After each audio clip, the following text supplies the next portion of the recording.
हिमाचल प्रदेश की 68 सीटों के ओपिनियन पोल के बारे में, तो पहले जिले किन्नौर की एक विधानसभा सीट पर तो किन्नौर में बीजेपी को 0 सीट, आम आदमी पार्टी को 0 सीट और कांग्रेस पार्टी यहां पर 1 सीट ले पा रही है। अगले जिले सिरमौर की बात करें तो यहां पर 5 विधानसभा सीटें हैं, जिसमें से भारतीय जनता पार्टी आप पर अपना खाता खोलते हुए 2 सीटें ले रही है और कांग्रेस पार्टी यहां पर 3 सीटें ले पा रही है और आम आदमी पार्टी का यहां पर सुपड़ा साफ हो चुका है। अगले जिले मंडी की 10 विधानसभा सीटों की बात करें तो यहां पर भारतीय जनता पार्टी 5 सीटें ले रही है, जबकि कांग्रेस पार्टी यहां पर 4 सीटों पर विराजमान है। आम आदमी पार्टी का हिमाचल के मंडी जिले में सुपड़ा साफ हो चुका है और अन्य पार्टियों पर 1 सीट लेती हुई दिखाई दे रही है। अगले जिले हमीरपुर की बात करें तो यहां पर 5 विधानसभा सीटें हैं, जिसमें से भारतीय जनता पार्टी यहां पर 3 सीटों पर कमल खिला रही है और कांग्रेस पार्टी यहां पर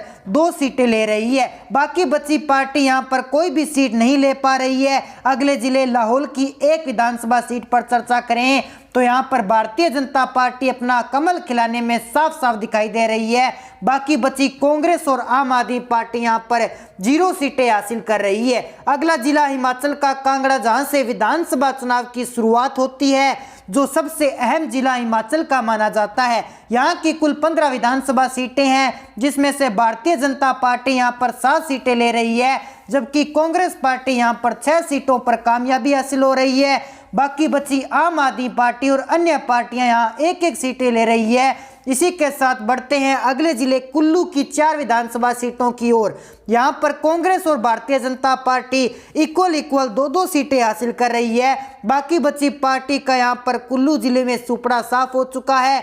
बिलासपुर की 4 विधानसभा सीटों पर चर्चा करें तो यहाँ पर भारतीय जनता पार्टी अपनी प्रचंड जीत हासिल करती हुई 3 सीटों पर दिखाई दे रही है। आम आदमी पार्टी और अन्य पार्टी का सुपड़ा साफ हो चुका है। अगले जिला ऊना की बात की जाए तो यहाँ पर भी भारतीय जनता पार्टी और कांग्रेस पार्टी इक्वल 2-2 सीटें ले रही है और अन्य पार्टी के खाते में यहाँ पर खाता खुलता हुआ 1 सीट जाती हुई दिखाई दे रही है। कांग्रेस पार्टी आप पर 1 सीट हासिल कर रही है। आम आदमी पार्टी और अन्य पार्टी का सुपड़ा साफ हो चुका है। अगले जिले ऊना की बात की जाए तो यहाँ पर भी भारतीय जनता पार्टी और कांग्रेस पार्टी इक्वल 2 सीटें ले रही है और अन्य पार्टी के खाते में यहाँ पर खाता खुलता हुआ 1 सीट जाती हुई दिखाई दे रही है। अगले जिले सोलन की 5 विधानसभा सीटों की बात करें तो यहाँ पर भारतीय जनता पार्टी 3 सीटें ले रही है और कांग्रेस पार्टी 2 सीटें, आम आदमी पार्टी और अन्य पार्टियां यहाँ पर खाता नहीं खोल पा रही है। अगला जिला आता है शिमला।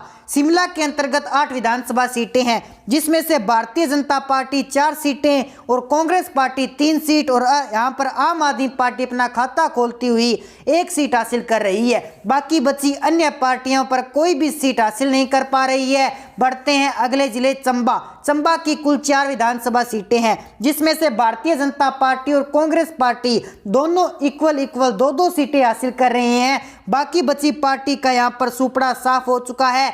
तो साथियों, अंत में हम आपको यह भी बता देते हैं कि गुजरात और हिमाचल प्रदेश में, यानी कि हिमाचल प्रदेश में चुनाव हो चुके हैं और गुजरात में चुनाव होने बाकी हैं। चुनावों के नतीजे आने के बाद में यह मुमकिन हो जाएगा कि आम आदमी पार्टी के रूप में देश में एक नया राजनीतिक दल मिल जाने वाला है। दरअसल इन राज्यों में चुनावों के बाद आम आदमी पार्टी निर्वाचन आयोग की ओर से राष्ट्रीय पार्टी होने की पात्रता होने में पूरी तरह से सक्षम हो सकती है। तो दोस्तों, आपकी जो भी राय आप में कमेंट सेक्शन में जरूर बताएं। वीडियो में आगे बढ़ने के लिए कर लीजिए हमारे चैनल को सब्सक्राइब और साथ ही कर दीजिए बेल आइकन को प्रेस।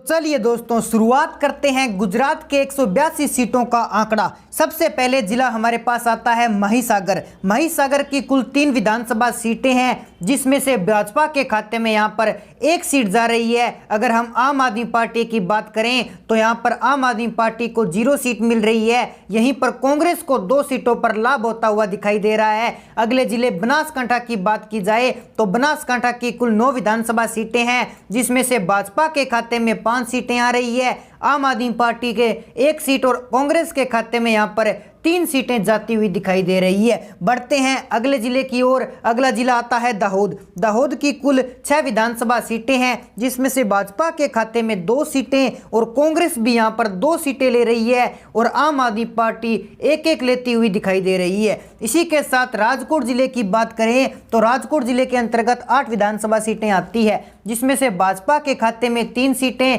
आम आदमी पार्टी के खाते में 1 सीट और कांग्रेस के खाते में 4 सीटें। अगर अगले जिले की जूनागढ़ की बात की जाए तो जूनागढ़ के अंतर्गत 5 विधानसभा सीटें हैं, जिसमें से कांग्रेस के खाते में 3 सीटें और भाजपा के खाते में 2 सीटें। आम आदमी पार्टी का यहां पर सुपड़ा साफ हो चुका है। अगले जिले बहरूच की बात की जाए तो बहरूच के अंतर्गत 5 विधानसभा सीटें हैं, जिसमें से कांग्रेस के खाते में 2 सीटें और भाजपा के खाते में यहां पर 3 सीटें जाती हुई दिखाई दे रही है। आम आदमी पार्टी यहां पर भी खाता खुलता हुआ नहीं दिखाई दे रहा है। मेहसाणा जिले की बात करें तो यहां पर कुल 7 विधानसभा सीटें हैं, जिसमें से भाजपा यहां पर 2 सीटों पर कामयाब हो रही है और कांग्रेस यहां पर 4 सीटें ले रही है, जबकि आम आदमी पार्टी यहां पर अपना खाता खोलती हुई 1 सीट हासिल कर रही है। बढ़ते हैं अगले जिले की ओर। अमरेली की कुल 5 विधानसभा सीटें हैं, जिसमें से भाजपा के खाते में 2 सीटें, कांग्रेस यहां पर 3 सीटें लेती हुई दिखाई दे रही है, जबकि आम आदमी पार्टी यहां पर 0 सीट हासिल कर रही है।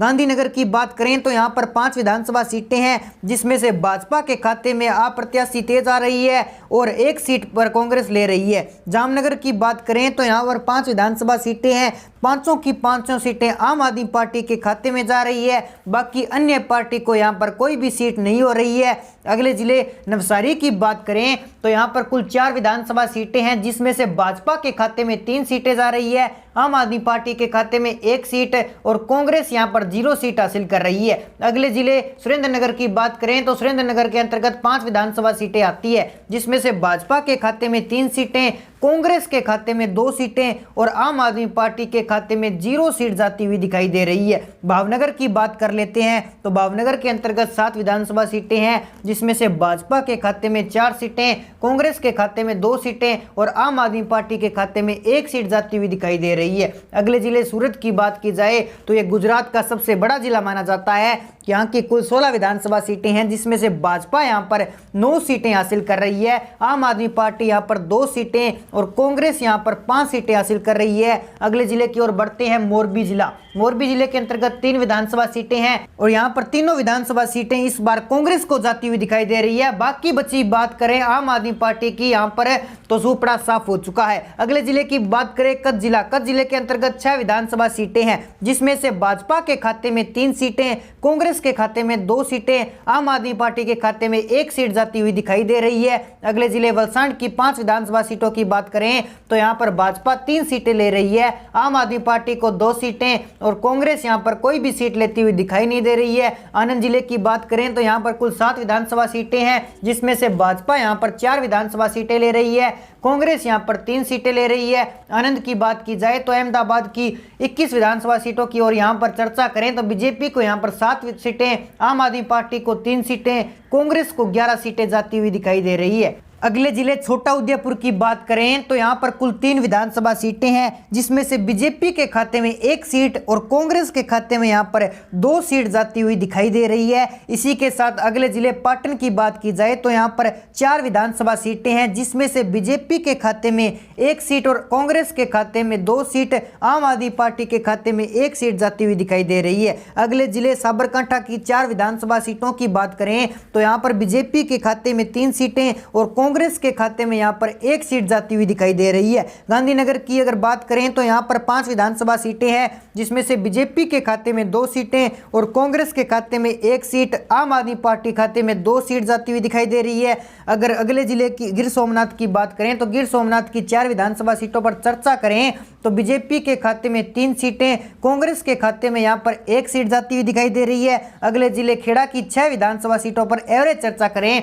तो यहां पर बीजेपी को 4 सीटें जा रही है, जबकि कांग्रेस को यहां पर 2 सीटें जाती हुई दिखाई दे रही है। आम आदमी पार्टी यहां पर कोई भी सीट हासिल नहीं कर पा रही है। अगले जिले की पंचमहल की बात करें तो यहां पर कुल 5 विधानसभा सीटें हैं, जिसमें से बीजेपी के खाते में 2 सीटें और कांग्रेस के खाते में 3 सीटें जा रही है। तो दोस्तों, गुजरात की 182 सीटों की एवरेज चर्चा करें तो गुजरात के अंदर भाजपा को 107 सीटें जा रही है, 130 सीटों पर आंकड़ा आ जाता हुआ दिखाई दे रहा है। यानी कि गुजरात के अंदर भाजपा का 107 से 130 सीटों पर आंकड़ा जाता हुआ दिखाई दे रहा है, जबकि आम आदमी पार्टी यहां पर 62 सीटों का एक रिकॉर्ड तोड़ती हुई दिखाई दे रही है और कांग्रेस यहां पर 11 सीटें लेती हुई दिखाई दे रही है। तो कहा जा सकता है गुजरात के अंदर कांग्रेस का पूरी तरह से सुपड़ा साफ होने वाला है। तो दोस्तों आप भी अपनी राय हमें कमेंट बॉक्स में जरूर बताएं और साथ ही कर लीजिए हमारे चैनल को सब्सक्राइब। तो मिलते हैं एक नई अपडेट के साथ, तब तक के लिए जय हिंद जय भारत।